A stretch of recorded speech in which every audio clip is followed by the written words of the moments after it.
Hey guys, welcome to the video for segment 2. This will be the only video for the segment because it is only 1 week long. Your task this week is probably a bit unexpected and unconventional, but it is poetry. So I'm really curious to see what you guys come up with. As you can see from the segment descriptions, you guys have to read chapters 5 through 8, and it recounts for the most part the life of Fritz Haber. And kind of gets into some biographical sketches and his relationships with BASF, in his pursuit to create the machine that would create or that would help produce man-made ammonia, which was referred to as the Philosopher's Stone at that point in time.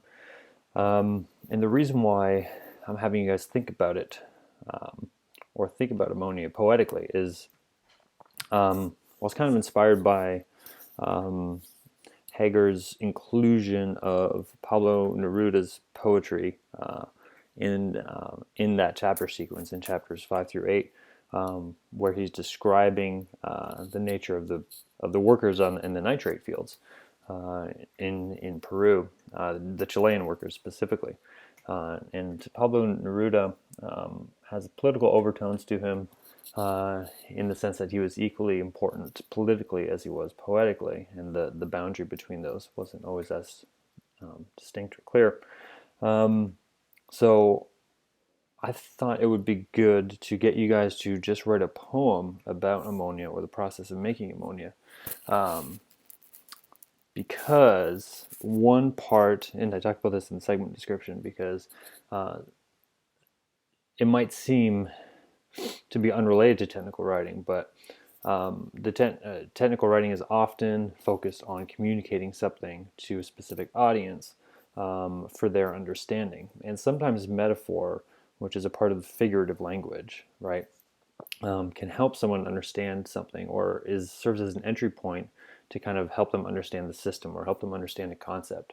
So when you say, oh, I know this is complex, but think of it like this way, or think of it as something like that, analogous to this, and you're starting to use metaphor to help explain. So figurative language can be an important part of technical writing, and I wanted you guys to access that area of your mind when you're writing about scientific objects.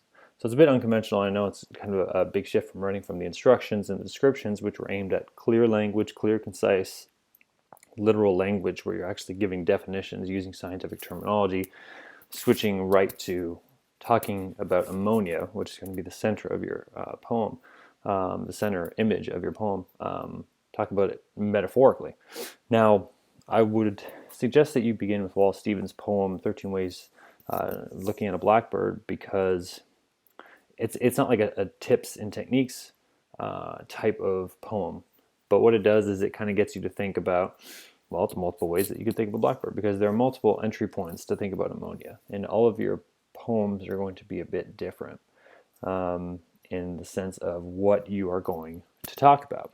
I would also suggest you read Percy Shelley's In Defense of Poetry. It's a bit longish, and obviously you're not going to be tested on it in any sort of way, but like I said, the final line of that is rather infamous in terms of reinstating the importance of poetry in our modern life, and kind of vouching for the more creative aspects of language. So I want to throw that in there, and also a podcast segment from This American Life talking about William Carlos Williams' famous poem, This Is Just to Say, and the humor that can also be a part of a poem. So there's kind of a lot of supplemental readings to kind of give you some background, kind of a crash course in thinking about poetry.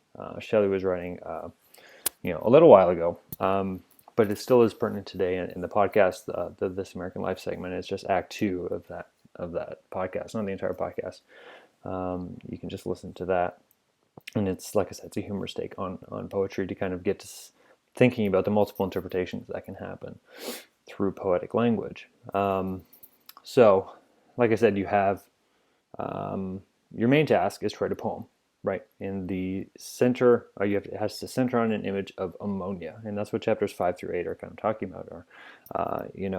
Haber's kind of struggle and progress towards making this machine, and then the end of the chapter finally culminates with them finally getting some ammonia, even though it's a small amount or a small group of people. It was in this very modest environment where this huge scientific discovery took place. This huge scientific discovery that would save billions of people because of the fertilizer that it would help create to sustain enough food to feed billions of people, but then also to create weaponry that would also kill millions of people.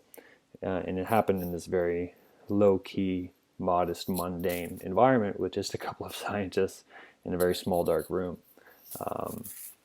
So there's a lot of different ways you can kind of approach that. You can focus on the machine that was kind of used to make the ammonia that you could see here.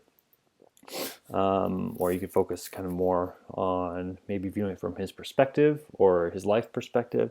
You can view it through the lens of social significance or the consequences of what this would mean for the world. So there's lots of different ways or layers that you can add to your poem. And what I'll be looking at specifically is the figurative language that you use. So the style you're using, the metaphors that you're using, the symbolism that you're using, the imagery that you're creating, the descriptions that you're engaging in. The more figurative aspects of language is what I'm going to have you guys really focus on for this assignment. So like I said, it's a bit of a transition. One thing I did want to do in this video is read out loud Pablo Neruda's poem, Cristobal Miranda. It was the poem that was included in Hager's book. So I want to kind of go through it. And the reason why I want to go through it is to kind of, if we were face-to-face, this is what we would do in class. We would go through the poem and we would talk about the difference between the literal and the figural, right? Talking about the difference between what is actually going on in the poem and then what is metaphorically or symbolically happening in the poem. Because that's kind of the main framework that you use to kind of start your analysis of poetry. So I want to kind of go through that. Let's start first with kind of a smaller poem. So let's start with The Red Wheelbarrow. I'm not sure if any of you have maybe encountered this in a 100-level English course or in high school or something. It's from William Carlos Williams. I just kind of wanted to read aloud. It's a very, very short, very simple poem. And I want to talk about the literal and the figural and how you can kind of go about analyzing that. So here it is. Again, really short, 8 lines. The red wheelbarrow. So much depends upon a red wheelbarrow glazed with rainwater beside the white chickens. That's it. I'm going to read it again. So much depends upon a red wheelbarrow glazed with rainwater beside the white chickens. So you can see it's a very simple poem. And what it's literally describing is a red wheelbarrow outside in the rain next to the chicken coop. That's really all it's saying. It's looking at the actual red wheelbarrow next to perhaps a chicken coop of some sort, and it's glazed with rainwater. Now what's kind of figuratively going on in the poem is a bit different, right? Or what we could take the symbolism to mean. What does the red wheelbarrow actually mean? And it kind of uses the actual technique is called enjambment, and it's kind of to slow down the reader, to kind of there's like a about meditation almost, right? So about kind of beginning to slow down. So it kind of breaks up. Even the word wheelbarrow is kind of broken up into 2, even though it's one word. So it kind of forces you. It's kind of forcing you to slow down. So the fact that there's a red wheelbarrow covered in rain outside the chicken coop, not necessarily what that poem is about. There's figurative meaning there as well. So we start to think about, okay, what is a red wheelbarrow? What associations does that have? A wheelbarrow might be associated with labor, with physical labor. So you start to think about, okay, was there someone working with this red wheelbarrow? And if there's chickens around, chances are maybe it's on a farm. And what is it that so much depends on? Is it just our life and our sustenance itself? And is it based on labor and based upon hard work? Because when you think of a wheelbarrow, you think of hard work, right? Manual labor. And then if so much depends on manual labor, then it might be kind of an homage or a sort of perspective on the average worker, as opposed to just some person making an observation about a red wheelbarrow. So there's a literal of what's happening. There's this object outside covered in rain, but then there's the figural, there's the metaphorical, there's the symbolic that goes on with that, because culturally we have associations with certain colors, with certain objects, and kind of playing around with those is another way that you create meaning in poetry.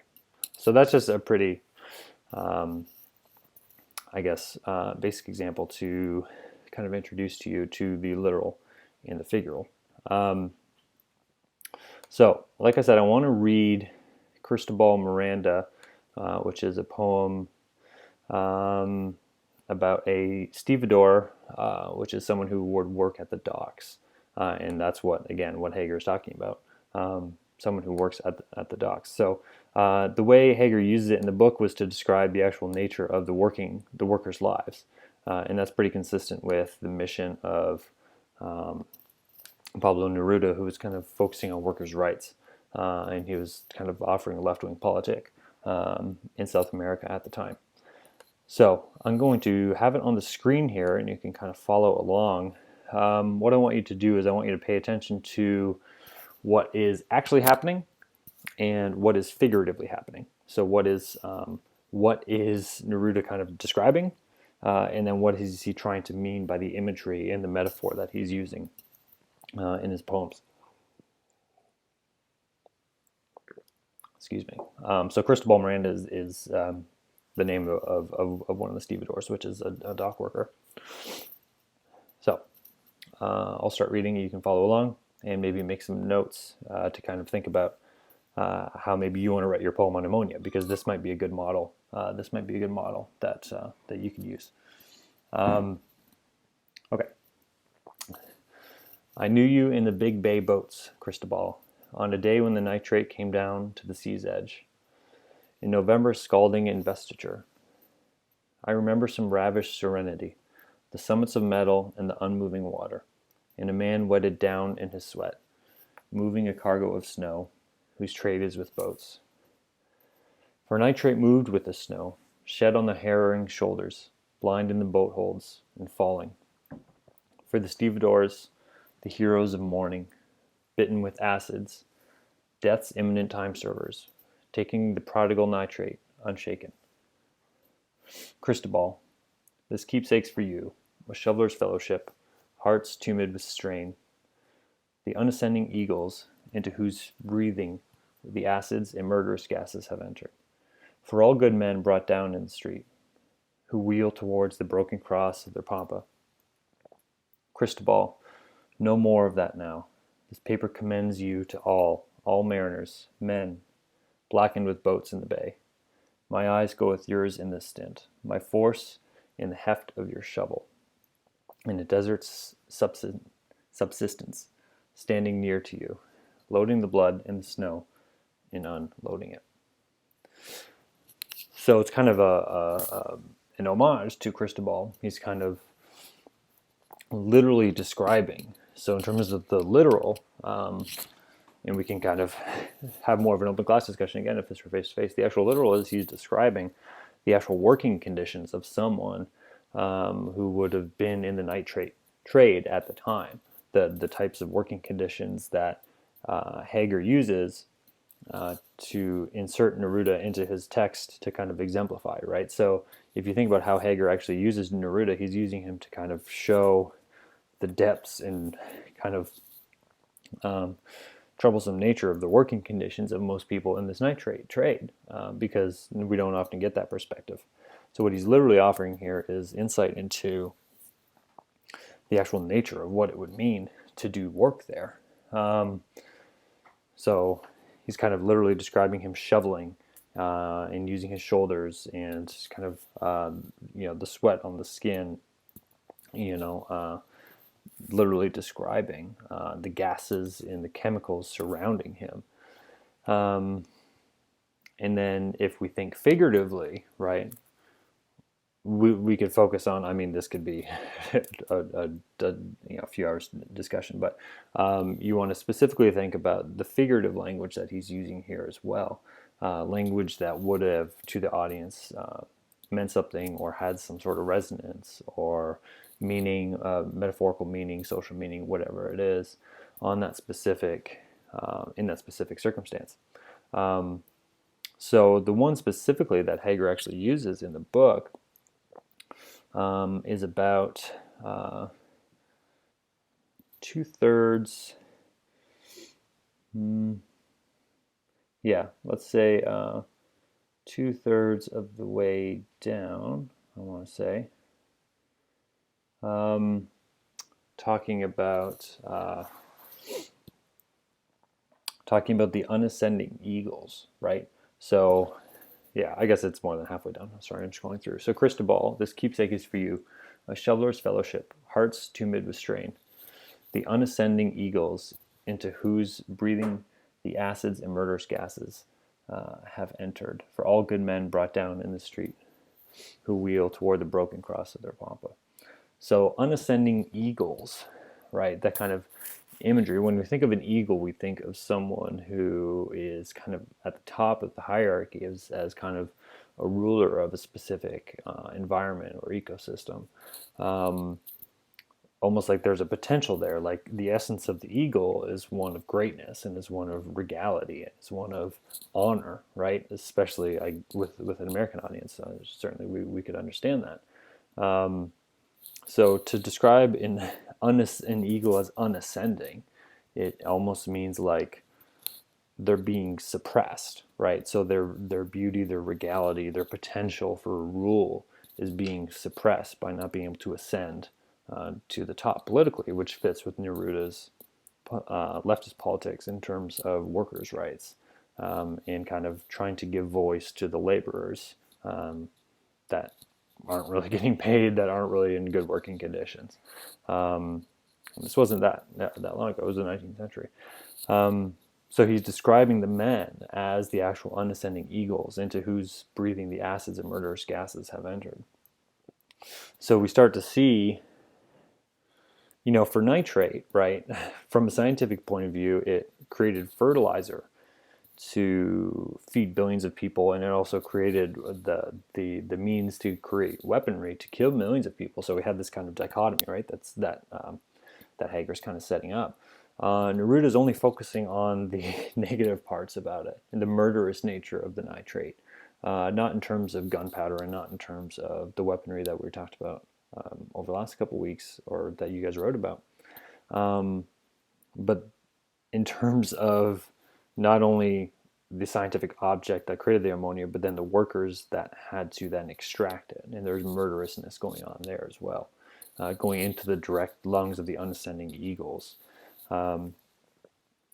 So that's more than just a literal description of what's going on. What he's doing is he's using the imagery of an unascending eagle to talk about the suppressive nature of those working conditions. So again, poetry kind of straddles this boundary between the literal and the figurative, and that's kind of what I'm expecting you guys to do. Is you guys can, poems describe what's actually going on. They actually talk about real objects, right? Like red wheelbarrows.